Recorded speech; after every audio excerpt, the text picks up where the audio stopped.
तो हेलो दोस्तों, मैं आप लोगों के लिए इस ड्रामे का सेकंड पार्ट ले आई हूँ। अगर आप लोगों ने पहला पार्ट नहीं देखा तो आप मेरे चैनल पे जाके देख सकते हैं। तो यहाँ से हमें दिखाया जाता है पार्ट 1 में, जब हम लोगों ने देखा था कि फू को डिटॉक्सिफाई करने के लिए चाहिए थी एक लड़की जो कि बहुत ज़्यादा स्पेशल होगी, जिसके शोल्डर पे मोल होगा और जिस वजह से अगर वो इसके साथ इंटीमेट होगा तो वो बच जाएगा, लेकिन इसके चांसेस होंगे कि लड़की मर जाएगी। और यहाँ पे इसको एक हफ्ते के अंदर अंदर हमारी फीमेल लेडी से प्यार हो जाता है और वो उसको चाहता है कि वो ना मरे, लेकिन लास्ट पे वो फाइनली मर ही जाती है। और यहाँ पे दिखाया जाता है कि वो लेकिन जिंदा ही होती है, लेकिन इसके बारे में फू को नहीं पता होता है। यहाँ पे ये उसकी बेटी, जो कि इसको बिल्कुल भी नहीं पता कि इसकी बेटी जिंदा है, इस दुनिया में एग्जिस्ट भी करती है, वो उसको लेके जा रही होती है, अपनी मोम को लेके जा रही होती है ट्रीटमेंट करवाने के लिए। तो वो अचानक से उसके पास से गिर जाती है और व्हील चेयर से गिर जाती है और वो जाती है भागी भागी फू के पास मदद के लिए कि शायद अगर इस दफ़ा वो उसकी मोम को देख लें तो वो ज़रूर मेरी मदद कर देंगे और वो समझ जाएंगे कि ये इनकी ही बीवी है। तो वो बार बार जाती है उसके पास और उसको जाके कहने लगती है कि प्लीज़ मेरी मोम को देख लें एक दफ़ा, उनकी तबीयत बहुत ज़्यादा ख़राब हो रही है, उनकी मदद कर दे थोड़ी सी। लेकिन वो नहीं जा रहा होता है और बल्कि वो थोड़ी सी देर पहले ना जाने भी लगता है, लेकिन जियान उसको रोक देती है। तो वहीं पे बैठ के ना उसको वो पैसे देने लगता है और कहने लगता है कि तुम्हें तुम्हारी मॉम का इलाज करवाना था ना, ये तो मुझसे पैसे ले लो और उनका इलाज करवा लो। तो यहाँ पे तो वो बहुत ज़्यादा रोने लग जाती है और उन पैसों को पकड़ भी लेती है और अपनी मॉम के पास चली जाती है, क्योंकि अब वो तो फू तो उसकी बात बिल्कुल भी नहीं मान रहा था, ना समझ रहा था, तो उसको पैसों की ज़रूरत थी तो वो चला गया था। तो यहाँ से वो कार के अंदर बैठने ही लगता है, लेकिन वो किसी तरीके उसको कुछ समझ आ रहा था तो वो भागा भागा जाता है और देखते हैं कि ये तो वही रोज़ है, यानी कि उसकी बीवी। तो यहाँ पे तो उसको हल्का सा होश भी आता है, लेकिन वो वहीं पे दोबारा बेहोश हो जाते हैं, लेकिन वो देख नहीं पा रही होती कि उसके पास वापस आ गया है फू। इसके बाद वो देखते हैं कि ये तो मेरी बीवी है, उसको उठाता है और भागा भागा लेके जाता है हॉस्पिटल और सब लोगों को कहने लग जाता है कि इसका जल्दी से जल्दी इलाज करो, ट्रीटमेंट करो, इसको आईसीयू में लेके जाओ। मतलब बहुत ज़्यादा ना उसने हल्ला गुल्ला मचा दिया होता है। तो यहाँ पे तो वो जल्दी जल्दी उसको स्ट्रेचर पे डाल कर लेके जाते हैं और यहाँ पे बहुत ज़्यादा बुरे तरीके से ये रोने लग जाता है कि क्या मुझे पता ही नहीं था कि मेरी बीवी अभी तक जिंदा है, और तुम जो मुझे बार बार कह रही थी कि तुम मेरी बेटी हो, मैंने भी तुम्हें पहचाने से इनकार कर दिया, मुझे माफ़ कर देना। तो यहाँ पे वो कहने लगती है कि मैंने आपको कहा था ना डैड कि मैं आपकी बेटी हूँ, लेकिन आपने मेरी बात ही नहीं सुनी। तो उसको कहने लग जाता है उसका डैड कि मुझे नहीं पता था कि मेरी बेबी भी जिंदा है, बेटा मुझे तो पता ही नहीं था कि आप भी जिंदा हो। तो वो बहुत ज़्यादा ना बुरे तरीके से रोने लग जाता है, कहते हैं कि मुझे कैसे नहीं पता था कि ये लोग अभी भी दुनिया में जिंदा है। तो वो कहने लगता है कि मैंने जितनी भी दफ़ा कोशिश की है इसके पास आने की, मुझे सिर्फ और सिर्फ एक लड़की ने रोका है, जो कि जियान ने, क्योंकि मेरे ख्याल में शायद उसको पता था कि जियान को पता था कि रोज़ अभी तक जिंदा है या नहीं है। तो वो तो अपनी बेटी को कंसोल कर रहा है और खुद भी रोने लग जाता है, अपने आप को संभालता है और उसको कहने लगता है कि अब तुम्हारी मॉम बिल्कुल ठीक हो जाएंगी, अब हम लोग इकट्ठे आपस में रहेंगे और खुश खुश रहेंगे। और यहाँ पे ये लोग बहुत बुरे तरीके से लगते हैं। यहाँ पे तो मुझे भी सच में रोना आ जाता है देख देख के। और यहाँ पे दिखा जाता है कि इसको ना वो नर्स ड्रिप वगैरह लगा कर चल जाती है और कहने लगती है कि अब तुम्हें सिर्फ और सिर्फ इंतज़ार करना पड़ेगा इसके होश में आने का। लेकिन जैसे ही वो होश में आते हैं ये लोग खुश होने लगते हैं, तो अचानक से पता लगता है कि ये ब्लाइंड हो चुकी है, यानी कि वो अपना हाथ आगे बढ़ाता है तो वो उसको पता लगता है कि वो तो ब्लाइंड हो चुकी है और वो बहुत ज़्यादा टेंशन में आ जाता है कि क्या अच्छा खासा बंदा ब्लाइंड कैसे हो सकता है। यहाँ पर डॉक्टर भी आता है और उसको भी समझ नहीं आ रहा, तो उसको पता ही नहीं होता कि रोज़ भी वो हो चुकी है ब्लाइंड। तो वो कहने लग जाता है कि ये किस तरह हो सकती है। तो यहाँ पर तो वो बताने नहीं लगता अपनी आइडेंटिटी, क्योंकि अगर वो बोल देता कि मैं इसका हस्बैंड हूँ तो यहाँ पे तो वो बिल्कुल भी ट्रीटमेंट करवाने के लिए राज़ी ना होती।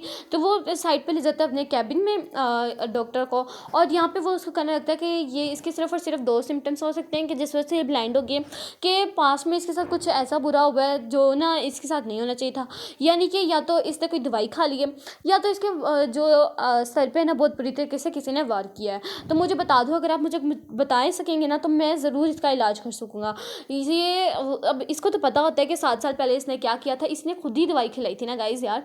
तो यहाँ पे तो वो सोचने लग जाता है अगर मैंने इसको बताया कि मैंने इसको दवाई खिलाई थी और किस किस वजह से खिलाई थी, तो इसको तो बिल्कुल भी यकीन नहीं होगा और कितना ही ज़्यादा सेल्फिशनेस और रूड है, मैं इसको ये सब किस तरह बताऊँ। तो यहाँ पे वो कहने लगता है कि आप मुझे बताएं तो सही, वरना हम लोग इसका ट्रीटमेंट नहीं कर सकेंगे और ये इसी तरह ही परमानेंटली ब्लाइंड हो जाएंगे, जो कि अभी सिर्फ और सिर्फ टेम्परेरी है। यहाँ पे ये सोचने लग जाता है कि अब मैं क्या करूँ, क्योंकि 7 साल पहले के सारे फ्लैशबैक्स आ रहे होते हैं कि किस तरह ये मर गई थी और किस तरह वो जिंदा हुई, मुझे पता भी नहीं लगा। यहाँ पे वो अपनी बेटी को कंसोल कर रही होती है और इसके साथ गले लगा रही होती है और कहने लगती है कि बेटा अब मम्मी आ गई ना, अब आपको बहुत ज़्यादा अच्छे तरीके से रखेंगे। लेकिन यहाँ पे अभी बहुत ज़्यादा टेंशन में होती है कि मैं तो अब ब्लाइंड हो गई हूँ, इसका ख्याल कौन रखेगा और ये कहाँ से अब मतलब कि ना अच्छा इसकी तरबियत वगैरह होगी, परवरिश होगी। तो यहाँ पे तो वो रोने लग जाती है दोनों मिलके, लेकिन वो अपनी बेटी, उसकी बेटी तो बहुत ज़्यादा ना मतलब मेच्योर टाइप है, जो हमें दिखाई गई है इस ड्रामे में। तो वो तो कहने लगता है कि मॉम हम लोग कुछ ना कुछ करके रह लेंगे और आप भी बिल्कुल ठीक हो जाएंगी। तो यहाँ पे आता है फू और वो कहने लगती है कि तो कौन है। तो वो कहने अपनी बेटी को जल्दी जल्दी रोकता है, मना करता है बताने से और कहने लगता है कि मैं तो यहाँ की नर्स हूँ। तो वो कहने लगती है कि कोई लेडी नर्स क्यों नहीं आई है। तो वो कहने लगती है कि सारी लेडी नर्स अभी बिजी थी, तो डॉक्टर वालों ने सिर्फ और सिर्फ मैं अभी फ्री था तो उन्होंने मुझे भेज दिया। यहाँ पे ये भी मान जाती है उसको रखने को। तो इसके पास तो अभी फिल वक्त के लिए टाइम मिल गया होता है इसको ना पास रहने का और इलाज वगैरह कराने का, क्योंकि अगर इसने बता दिया कि मैं तुम्हारा हस्बैंड ही हूँ यानी कि फू ही हूँ, तो ये बिल्कुल ही मना कर देती और यहाँ से अभी के अभी चली जाती और इसको यहाँ पे रिग्रेट हो जाता और कि मैं इसकी जान भी नहीं बचा पाया इस दफ़ा, पहले भी तो मैं इसको मार चुका था। इसके बाद यहाँ पर वो उसका थैंक यू कर रही होती है बचाने के लिए और यहाँ पर वो वापस जाता है अपने डॉक्टर के पास और जाके उससे बात वगैरह कर रहा था और कहने लगते कि रोज़ मुझे लगा था कि मर गई है लेकिन वो तो अभी भी जिंदा है। तो वो कहने लगता है कि क्या, मुझे भी नहीं पता था क्योंकि मुझे तो लगा था कि रोज़ मर चुकी है। लेकिन यहाँ पे वो बताया जाता है कि जो डोज थी ना, वो जो दवाई खाई थी उस वजह से वो ब्लाइंड हो चुकी है।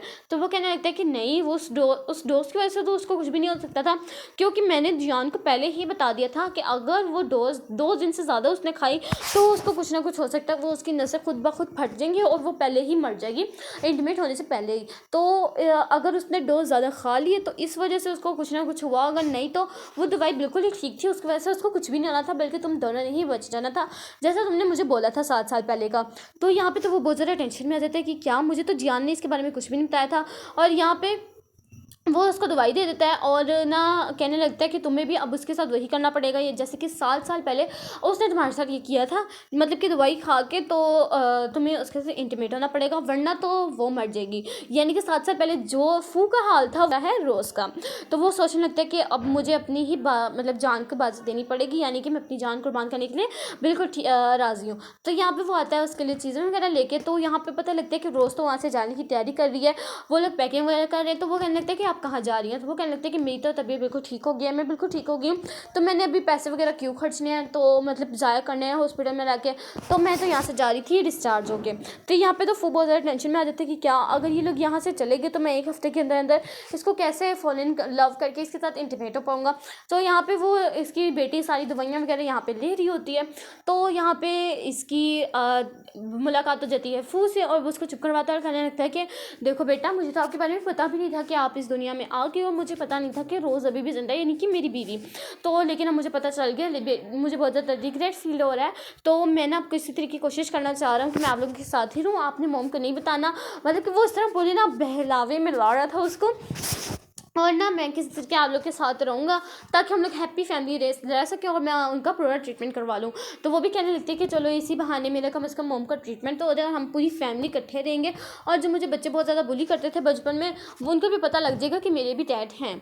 तो वो भी मान जाती है। तो वो तो बहुत ज़्यादा खुश होने लग जाता है फू की, कम से कम चलो एक तरीके से तो मैं एक मतलब कि इनके घर तक तो एंटर हो सकता हूँ। तो यहाँ पर भी ये मान जाती है, बहुत ज़्यादा खुश होने लग जाती है। इसके बाद वो चली जाती है अपनी मॉम के पास और यहाँ पे दिखाया जाता है कि मतलब कि अभी तो ये बातचीत ही कर रहे हैं ना। इसके बाद वो अपनी मॉम को लेके वहाँ से चली जाती है और यहाँ पे वो चल ही रहे होते हैं। तो यहाँ पे सोचने लग जाते हैं कि अब हम लोग क्या करें, क्योंकि ना इनके पास पैसे थे और ना इनके पास रहने के लिए घर था। तो वो सोचने लग जाती है कि अब हम लोग सस्ता घर कहाँ से लें, और वो मतलब कि अब मेरे पास ज़्यादा पैसे भी नहीं है। तो यहाँ पे उसकी बेटी उसको बताने लगती है कि मॉम ये देखें यहाँ पे कोई कंपटीशन वगैरह लिखा हुआ है, अगर हम लोग इसमें पार्ट लेंगे तो आपके इलाज भी हो जाएगा आँखों का और हम लोग को अपना घर भी मिल जाएगा। तो वो कहने लगती है कि चलो ये ठीक है, मैं इसमें मतलब हिस्सा ले लूँगी, तो इस वजह से कम मेरी तो मैं घर तो मिल जाएगा, यानी कि मेरी बेटी को घर मिल जाएगा। तो वो मान जाती है और इसका रिस्क लेने के लिए तैयार हो जाती है। लेकिन इसके भी 2 नुकसान थे, यानी कि ये एक तो ये ब्लाइंड थी और दूसरा ये कंपटीशन में हिस्सा लेने के लिए पूरी फैमिली चाहिए थी, यानी कि मॉम डैड और बच्चा। लेकिन यहाँ पे तो सिर्फ और सिर्फ ये बेटी और क्या कहते हैं माँ ही थे, यानी कि इसका डैड नहीं था। तो वो सोचने लग जाते कि अब क्या करें, लेकिन वो फिर भी कहते हैं कि चलो एक दफ़ा रिस्क लेके देख ही लेते हैं, इसलिए इससे कि हमें कितना ज़्यादा मुनाफा होता है। इसके बाद यहाँ पर वो जियान के बारे में निकालने की कोशिश करता है इन्फॉर्मेशन, क्योंकि वो जो मैंने आपको पहले पीछे पास में बताया था कि ये सिर्फ और सिर्फ सारी जियान की ही गलती थी। तो यहाँ पे इसको भी पता लग जाता है और जियान इससे आते साथ ही माफ़ी वगैरह मांगने लग जाती है। कहने लगती है कि मैं सिर्फ और सिर्फ तुम्हें पाना चाहती थी, मैं तुमसे प्यार करती थी और मुझे ये समझ नहीं आती कि तुम उस रोज़ से कैसे शादी कर सकते हो जो कि बहुत ज़्यादा गरीब है। तो मैं तो बस सिर्फ और सिर्फ तुम्हारे प्यार में आ गई थी, मुझे लगा था कि तुम शायद इसके जाने के बाद मुझसे शादी कर लोगे। तो वो कहने लगता है कि मैंने अगर तुमसे शादी करनी होती, मैं तुमसे अगर ऑब्सेस्ड होता तो मैं काफ़ी टाइम पहले ही, रोज़ से पहले ही तुमसे शादी कर लेता। तो तुम्हें अब इसके बाद वो सेक्रेटरी को ऑर्डर दे देता है, बस भाई सेक्रेटरी को ऑर्डर दे दिया। अब आप समझ जाएँ कि इसने रोज़ी के साथ इतना बुरा किया है, अब इसका क्या हाल होने वाला है। यहाँ पे समझ जाइए जियान की क्या एंडिंग होगी। मुझे तो बहुत ज़्यादा मतलब हो रहा था कि इसने दे दिया, बस एंड हो गया गाइस, जियान का एंड हो गया है। अच्छा, इसके बाद यहाँ पे वो उसको तो छोड़ के वहाँ से चले जाते हैं और यहाँ पे हमें दिखाया जाता है एक सीन जो मतलब कि उसको ऑर्डर वगैरह दे रहे हैं ना। आपको पता है गाइस मेरी मैं आपको बहुत ज़्यादा टाइम पहले ही बता देती हूँ। अच्छा, यहाँ पे कंपटीशन वगैरह शुरू होता है, सारी फैमिलीज़ वगैरह आ रही होती हैं, लेकिन सिर्फ और सिर्फ 2 जनियाँ आ रही होती हैं। लेकिन यहाँ पे अभी तो कोई गौर नहीं कर रहा होता। बाकी यहाँ पे दिखाई देता है कि 3 फैमिलीज़ टोटल आई, यानी कि 2 वो और एक ही आई होती है। और यहाँ पे सारी इंट्रोडक्शन वगैरह करवा रहे होते हैं कैमरे के सामने आके, और यहाँ पे वो सारी पूछ रही होती है चीज़ें वगैरह। और यहाँ पे जब होस्ट आती है उनके पास, उनको तो निकाल तो सकती नहीं थी, क्योंकि ये सारा का सारा काम फिर था हमारे हीरो ने। गाइस, ये मिस्टर फू ने ही करवाया था सारा, और अब वो उनको कुछ कह नहीं सकती थी, इसलिए वो कहने लग जाते हैं लोग के सारे कि कंपटीशन में रूल तो रूल होता है, इसको भी को कि किसी तरह के अपने हस्बैंड को लेके आए, नहीं तो इस कंपटीशन से बाहर निकले। और वो बेचारी होस्ट भी क्या कर सकती थी। अब जिस वजह से ये सारा कंपटीशन अगर उसी को निकाल देगी तो फिर फ़ायदा इस कंपटीशन का। तो यहाँ पे दिखाया जाता है कि फू अचानक से आ जाता है, हीरो की एंट्री होगी गाइस। अब देखो आगे को खुद ही पता चलना चाहिए कि जब हीरोइन मुसीबत में हो, हीरो ना आए तो काहे का ड्रामा ही चाहिए। अच्छा, दिखाया जाता है कि वहाँ से आ गया होता है फू और कहने लगता है कि किसने कहा इनका हस्बैंड नहीं है बल्कि मैं हूँ ना हस्बैंड। तो वो वहाँ से आ जाता है बिल्कुल झक्कास से एंट्री करके, और यहाँ पे आके वो कहने लग जाता है, वो उसको बताने लग जाता है कि मैं वही हूँ नर्स, यानी कि जो आपको डॉक्टर मिला था हॉस्पिटल में। तो ये भी मान जाती है कि चलो ठीक है, पैसों की बात है ना, अगर मुझे थोड़ा सा टेम्परेरी इसकी ज़रूरत चाहिए तो मैं ले ही लेती हूँ, मतलब इसकी थोड़ी सी, इससे मुझे कम से कम पैसे तो मिलेंगे जिससे मैं अपना एक अच्छा सा घर और अपनी आंखों का इलाज करवा सकूँगी। तो वो भी मान जाती है इससे। और यहाँ पे ये कहने लग जाते हैं कि ये लोग सच में भी तो हस्बैंड वाइफ है या नहीं है, लेकिन यहाँ पे फिर वक्त तो इस बात को इग्नोर किया जाता है। और यहाँ पे इनकी भी फैमिली पूरी हो गई होती है। यहाँ पे जो फैमिली बहुत ज़्यादा बोल रही थी ना, पहले तो वो फू बहुत ज़्यादा आराम से कुछ सुनते हैं और बर्दाश्त करने की कोशिश कर रहा था, लेकिन जब इसके आउट ऑफ कंट्रोल हो जाता है माइंड, तो वो सिर्फ एक सेक्रेटरी को कॉल करता है और बस उस फैमिली का खात्मा, गाइस, खात्मा। और वो फैमिली सोचने लग जाती है कि अगर एक कॉल से हमारा इतना कुछ नुकसान हो सकता है, यानी कि अभी सिर्फ और सिर्फ आधा उसने नुकसान किया था, तो वो चुप कर देते हैं, कहने लगते हैं कि अगर ये एक कॉल से इतना कुछ कर सकते हैं, लोगों ने और ले लिया तो क्या होगा। जिस वजह से एक फैमिली तो चुप कर जाती है, लेकिन दूसरी फैमिली अभी भी चुप नहीं की होती है। यहाँ पे ये लोग अपनी गेम को स्टार्ट कर देते हैं, जहाँ पे इन्होंने बांधना होता है सबके पैरों को और इन्होंने भागना होता है। तो यहाँ पे तो जानबूझ के ये ना मतलब कि रोमांटिक मोमेंट ला रहा था, जिस वजह से ये किसी तरीके इसको फॉल इन लव कर सके और इसको जिंदा बचा सके। यहाँ पे तो काफ़ी टाइम एक दफ़ा तो इनसे एक्सीडेंटली किस हो गई थी, और यहाँ पे ये उसका ना गौर से देख रही होती है, बिल्कुल ना इसको थोड़ा सा चेहरा नज़र आ गया होता है, लेकिन इसको पक्का नहीं पता होता कि ये फू ही है या नहीं, क्योंकि अब उसको कैसे पता था कि ये फू हो सकता है। लेकिन अचानक से उसके ऊपर कैमरा गिरने लगता था, तो वो जल्दी जल्दी उसको बचा लेता है, और ये बिल्कुल भी एक्सीडेंट नहीं था गाइस, ये तो जानबूझ के किया गया था। और यहाँ पे वो किसी तरीके अपनी बेटी को भी बचा लेता है, और उसका भी, जिस वजह से उसके हाथ से ब्लीडिंग होने लग जाती है। और यहाँ पे दिखाया जाता है कि ये जीत गए होते हैं, यानी कि रोज़ ये कंपटीशन जीत गई होती है भाग भाग के ना। आखिर इतनी उसने चोट वगैरह खाई फोन है, और जीतना नहीं था क्या, जीत गए ये लोग। लेकिन यहाँ पे फिर से दूसरी जो फैमिली थी वो बोलने लग जाती है कि ये लोग कैसे जी सकते हैं, हालांकि इसकी बीवी ब्लाइंड है और हम लोग बिल्कुल ठीक हैं, तो हम लोगों को जीतना चाहिए था, ये लोग कैसे जीत गए। यहाँ पे वो लड़ने लग जाते हैं बहुत बुरी तरीके से इनके साथ, और उसका जो बेटा होता है वो भी बोलने लग जाता है कि ये तो पता नहीं इसके रियल डैड होंगे भी या नहीं होंगे। तो वो तो इसको बहुत ज़्यादा ना बुरी बातें सुनाने लग जाती है उसकी बेटी। तो वो कहने लगती है कि क्या तुम लोगों ने इसकी अच्छी परवरिश नहीं की है, तुम दोनों ने मिलकर, क्या इतने बुरे इसको संस्कार वगैरह सिखाए, यानी कि जो ये लोग बोलते हैं लफ्ज़ वगैरह। तो वो बस यही बोलने की देर थी, तो फू की फैमिली को ये लफ्ज़ कौन बोल सकता है। बस ये गई जी कॉल एक सेक्रेटरी का, और ये इनका पूरी कंपनी को बैंकरप्ट करवा दिया गया। और यहाँ पे लोग सोचने लग जाते कि क्या फू ये है, यानी कि इसने हमारी पूरी की पूरी कंपनी बैंकरप्ट करवा दी है। लेकिन यहाँ पे ये लोग अभी भी चुप करने वाले नहीं थे।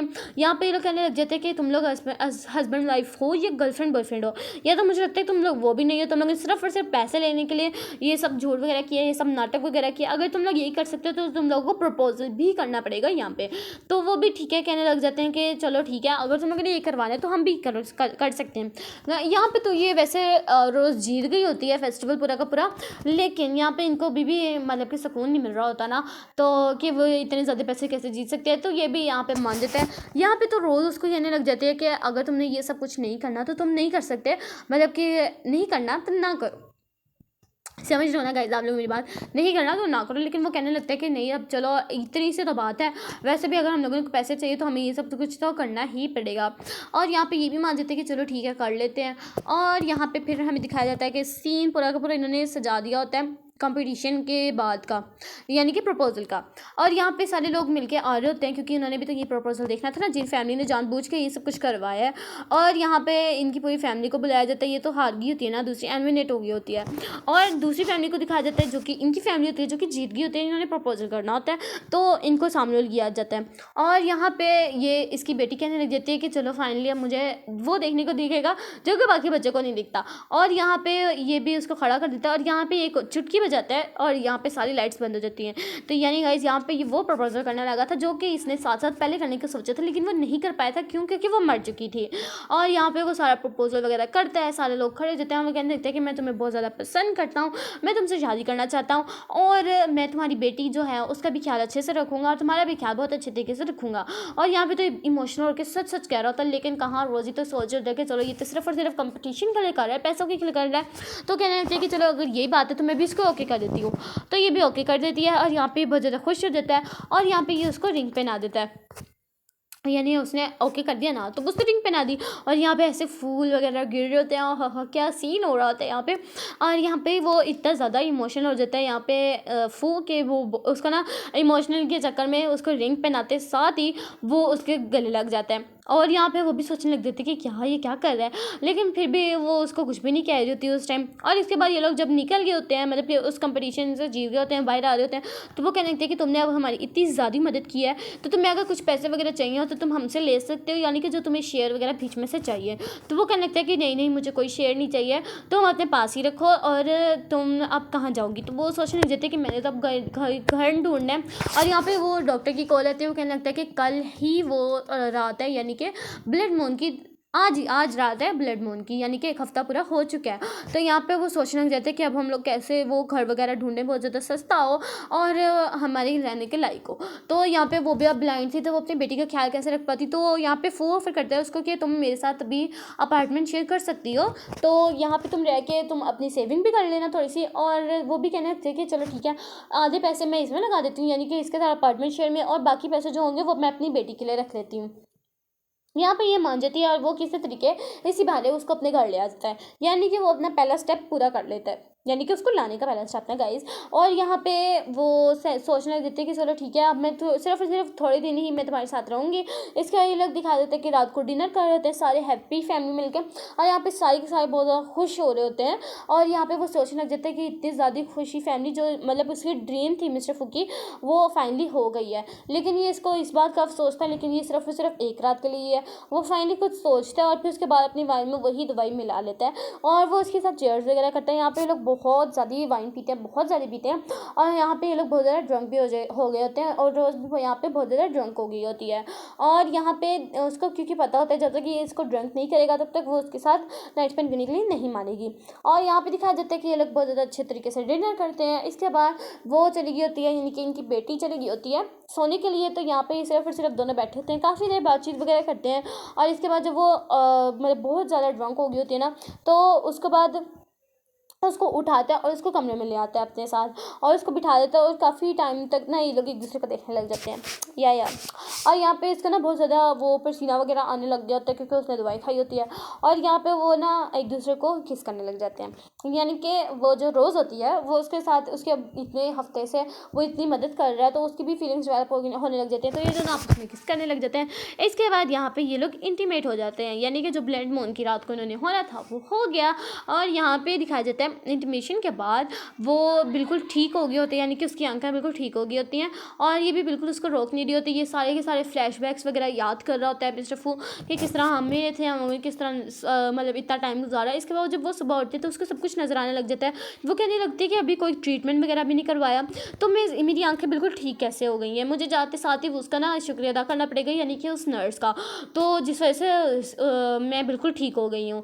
इसके बाद वो खुश हो ही रही होती है तो बाहर से हमें सीन दिखाई देते लगता है कि फू तैयार कर रहा होता है अपनी बेटी को, और वो कहने लगता है कि तुम्हें अब स्कूल जाना चाहिए। तो वो कहने लगता है कि मुझे अपनी मॉम का ख्याल रखना है। तो वो कहने लगता है कि मैं अब आ गई हूँ ना बेटा, मैं अब आप लोग का बहुत ज़्यादा अच्छे तरीके से ख्याल रखूँगा। मुझे तो यहाँ पे बहुत ज़्यादा खुशी हो रही थी कि चलो कम से कम ये भी बच गया और वो उसकी आंखें भी ठीक हो गई, यानी कि अब ये लोग अच्छी फैमिली बन गई। लेकिन नहीं गाइस, अभी प्लॉट ट्विस्ट आने दें आप। और यहाँ पे दिखा देते हैं वो अपनी बेटी को किसी जगह भेज देता है, यहाँ से उसके सारे रिएक्शन से पता लगता है कि वो भी, उसकी भी तबीयत मिनट बाद ख़राब हो रही है, यानी कि एक एक मिनट करके उसकी तबीयत आहिस्ता आहिस्ता बहुत ज़्यादा ख़राब हो रही है। ये क्या हो गया? अच्छा, और यहाँ पे दिखाया जाता है कि वो देखती है फू को और कहने लगती है कि तुमने दोबारा मेरी फीलिंग्स के साथ खेला, तुमने पहले भी इसी तरह किया था और तुम्हारी वजह से ही मैं मर गई थी, और बल्कि मरने के मुंह से मैं बाहर निकल के आई थी और मैं इतनी मुश्किल से बची थी। वो उसको इतने बुरे तरीके से मारते हैं, यहाँ से मैं रोने लग जाती हूँ। इतना बुरा क्यों किया इसने इसके साथ, हालांकि इसने इसकी मदद किया, लेकिन अब उसको थोड़ी पता था कि इसने इसकी मदद की। और यहाँ पे तो वो उसको मार के वहाँ से चल जाते हैं। वो कहने लगता है कि तुम मेरी प्लीज़ बात तो सुनो, मैंने तुम्हें जानबूझ के वो डोज एक्स्ट्रा नहीं दी थी, तो मेरी बात सुनो, मैंने नहीं किया था। लेकिन वो वहाँ से चली जाती है गुस्से में। और यहाँ पे दिखाया जाता है कि इसकी तबीयत बहुत ज़्यादा ख़राब हो गई है। जैसे वो निकलती है तो ये बहुत ज़्यादा बुरी तरीके से ज़मीन पे गिर जाता है और ना इसकी तबीयत बहुत ज़्यादा बुरे तरीके से फूलने लग जाती है, नसें वगैरह। और यहाँ से वो दिखाया जाता है काफ़ी टाइम बाद के सीन, यानी ख़राब हो गई। यहाँ से सीन कट कर लिया इन्होंने, यानी कि पास्ट का सीन इन्होंने याद किया, इसके बाद कट कर दिया सीन इन्होंने। काफ़ी टाइम बाद का सीन दिखाया गया, जो कि हमें दिखाया गया कि ये गई होती है उसी मंदिर में जहाँ पे इन्होंने सारी पोटलियाँ वगैरह लटकाई होती हैं विशेष के लिए। तो यहाँ पे बता रही थी कि मैं यहाँ पे तो काफ़ी टाइम दफ़ा आ चुकी हूँ। तो वो कहने लगते हैं कि तुम यहाँ पे कैसे आ गई? तो वो कहने लगते हैं कि आपके लिए यहाँ पे डैड ने बहुत ज़्यादा विशेष वगैरह लिखी थी, आप देख भी सकती हैं। और यहाँ पे वो जब देखने के लिए आई होते हैं, यहाँ पे भाई इसको जो नज़र आना ना, इसका अंदर से दिल टूट जा रहा है, इससे बिल्कुल ख़त्म हो जाना है। क्योंकि इसको पता लगता है कि जब ये यहाँ से गुम हो गई थी, यानी कि बाहर चली गई थी, इसको तो नहीं पता था ना कि ये ज़िंदा है अभी तक। तो ये इसके लिए काफ़ी ज़्यादा विशेष वगैरह लिखता था। वो काफ़ी उसने पोटलियाँ जब खोली, इन सब में विशेष लिखी हुई थी। वो सोचने लगती है कि क्या वो सच में मुझसे मोहब्बत करता था, उसने सच में मेरे लिए ये सब कुछ किया था। और यहाँ पर वो तो बहुत ज़्यादा रोने लग जाती है। या गाइस, आखिर इतना ज़्यादा इस ड्रामे में रोना क्यों है? अच्छा, यहाँ पे तो वो बहुत ज़्यादा सोचने लगती है कि बेटी कहने लगती है कि यहाँ पे तो डैड रोज़ाना आया करते थे, आपके लिए चीज़ें वगैरह रखते थे, और मैं भी यहाँ काफ़ी दफ़ा आ चुकी हूँ जब आपकी तबीयत नहीं ठीक थी। इसके बाद उसको वो डॉक्टर नज़र आता है और वो कहने लगते हैं कि तुम फू की वाइफ हो क्या? तो वो कहने लगते हैं कि हाँ, लेकिन आपको कैसे पता? तो वो कहने लगता है कि अच्छा, तो मतलब तुम यहाँ पर ज़िंदा हो तो फू मर चुका है। तो वो कहने लगता है कि इससे उसका क्या ताल्लुक है, अगर मैं ठीक हूँ तो वो मर। तो कहने लगता है कि तुम्हारी भी तबीयत वैसी ही ख़राब हुई थी जैसे कि फू की 7 साल पहले हुई थी। अगर जिस तरह तुमने उसकी मदद की थी ना, मतलब कि वो दवाई वगैरह खा के इंटीमेशन होने की, तो वैसे ही तुम्हारी तबीयत ठीक होनी थी। यानी इसका यही क्लियर कट मीनिंग बनता है कि उसने वो खा ली दवाई और इसके साथ तुम्हारे साथ इंटीमेशन हो के तो वो इसने तुम्हें बचा लिया। और तो यहाँ पे वो सोचने देती है क्या, और यहाँ पे उसको पता लगता है कि उसने जानबूझ के उसको वो दवाइयाँ नहीं दी थी, बल्कि उसको खुद पता ही नहीं था कि इसका ओवरडोज नहीं देना था। मैंने उसको बताया था, लेकिन ये सब कुछ जियान की वजह से हुआ था, जिस वजह से तुम्हारी तबीयत बहुत ज़्यादा ख़राब हो गई थी। नहीं तो वो तुम्हें बहुत ज़्यादा पसंद करता था, उसने तो मुझे बोला था कि कोई ऐसी दवाई बनाओ जिस वजह से रोज़ को भी कुछ ना और मुझे भी अपनी लाइफ वगैरह गुजारे। तो यहाँ पर तो ये बहुत ज़्यादा अंदर से टूट जाती है, बहुत ज़्यादा रोने लग जाती है, इतने बुरे तरीके से रोती है कि अब मैं क्या करूँ, क्या वो सच में मर गया है। और यहाँ पर तो वो सारी की सारी सच्चाई वगैरह सुन रही होती है कि सच में वो मुझसे प्यार करता था, मैंने जानबूझ के उसको छोड़ दिया और उसके लिए मतलब पूरी लाइफ के लिए इसके लिए रिग्रेट रह गया था कि क्या मतलब मैं उसको इतने बुरे तरीके से बाय करके आई थी, वो वहाँ पे मर गया होगा और मैंने उसको वहाँ पे छोड़ दिया था। यहाँ पे वो इतने बुरे तरीके से रोती है और वो दोबारा उसको खोल रही होती है पोटलियों को, और अंदर से वो विशेष वगैरह पड़ रही होती है सारी, और उनको देखने लग जाती है। और यहाँ पे तो उसकी बहुत ज़्यादा बुरी तरीके से हालत हो चुकी थी कि मैंने इसके साथ कितना बुरा किया, और उसने मेरी इतनी दफ़ा मदद की, इतनी कोशिश की मदद करने की, लेकिन मैं उसको पीछे हमेशा ही गुस्सा करती रही और मैं लास्ट टाइम भी उसके मुंह पे चपेट मार के आ गई। और यहाँ पे वो सारे क्लियर के जो पास्ट वगैरह होते हैं उसको सबको याद कर रही थी, फ्लैशबैक को। यहाँ पे इतने बुरे तरीके से रो रही होती है, इतने बुरे तरीके से उसकी बेटी उसको रोक रही होती है, पत्थर रोए उसको कंसोल कर रही होती है, और यहाँ पे वो उसको अपनी बेटी को गले लगाती है और ना उसको बाहर लेके जाते टिकती है। और यहाँ पे हमें दिखाया जाता है कि जैसे ये बाहर गई, वहाँ पे हमें दिखाया गया है कि फू है, यानी कि सामने फू नज़र आ गया था और वो ज़िंदा था। तो यहीं पे हमारी ड्रामे की एंडिंग, हैप्पी एंडिंग ख़त्म होती है। वीडियो अच्छी लगी हो तो लाइक करना, अगर आपने ऐसे ही मज़े के ड्रामे देखने हैं तो मेरे जल्दी चैनल को सब्सक्राइब कर दें, ताकि जब भी मैं कोई ऐसा ड्रामा अपलोड करूं तो आपको सबसे पहले नोटिफिकेशन मिल सके। मिलते हैं नेक्स्ट कोई मज़ेदार से ड्रामे में, तब तक के लिए अल्लाह हाफिज़।